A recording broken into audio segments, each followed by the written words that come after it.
And now I'd like to teach you how to make ganache and why we use ganache. So it's really, really simple. All I have here is 2 bags of semi-sweet mini chocolate chips. They're the 12-ounce bags. I actually prefer the off-brand rather than the name brand. I don't know why, but for some reason they work way better. So I have those, they're the mini chips. And then I have 3/4 of a cup of heavy whipping cream. And I put this in the microwave and just to a boil. So I kept an eye on it. Don't let it boil over, it makes a huge mess. So just let it boil so it's nice and hot. And then we're gonna pour this right into our chips. And then we're just gonna mix it until they're all melted and smooth. So just keep mixing. It's kind of a long process because it takes a while for them to melt, but you gotta do it. Now, one of the main reasons that I use ganache is it seals in the cake beautifully. Not only does the fondant and the buttercream seal it in, but this is just one more layer of seal that no air will get to it. It stays fresher longer, but more than that, it keeps the cake so sturdy.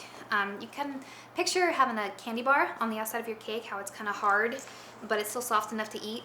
That's what this will give you on the outside of your cake. And I do it on all my wedding cakes, my party cakes, but especially my sculpted cakes. Because of all the weird angles, it really keeps everything really tight and together. And you can actually layer it up in certain spots to build up, if you want to build up for a nose or an arm, or if there's anything in your cake sculpture that you would like to build up, this is great for that because it gets really hard. So we'll just keep mixing this until it's completely melted. You can see it's starting to melt. I still have a lot of chunks here, so I got a long way to go. So I'll just keep talking and telling you all about it. When you use ganache, what you'll do is you'll make it first, and then you'll let it sit for a good 2 hours, maybe even longer, until it gets harder. And that's the whole reason why I use ganache, because it gets hard.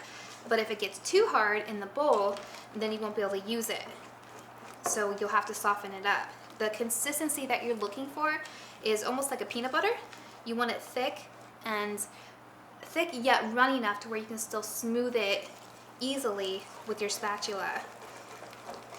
So I'm just going to keep mixing this. If you're having a hard time getting the chips to melt, you can put your bowl with the chips in it, just like this, right in the microwave for a couple seconds. Just check it every 30 seconds until it's melted. You don't want to heat it for too long because you know chocolate's very sensitive, but just to help you. Also, using your electric mixer with your 2 little paddle bits, that helps getting it mixed up too. So the way that you'll store ganache is after you're done using it, put it in a Tupperware and put the lid on really tight, and then you could put it in the refrigerator and you can leave it in there for up to 2 weeks before you can use it again. You can use it on cakes, you can cover brownies with it, with your extras. You'll always find a new use for your ganache. Midnight snack. So I'm just going to keep mixing this until it's smooth. I've been mixing now for a long while now, but it does take a long time for these chocolate chips to melt, and that's why I recommend using the small chocolate chips, the mini ones, because they'll melt faster. So this is the perfect consistency. You can see it's nice and smooth. It's really runny now, but that's how it is while it's melted. It's going to start to set up, depending on the temperature of your room, in the next 2 hours.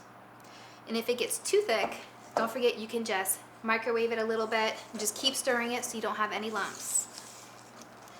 So this is our lesson in ganache. It's super yummy and you will absolutely love it on all of your cakes.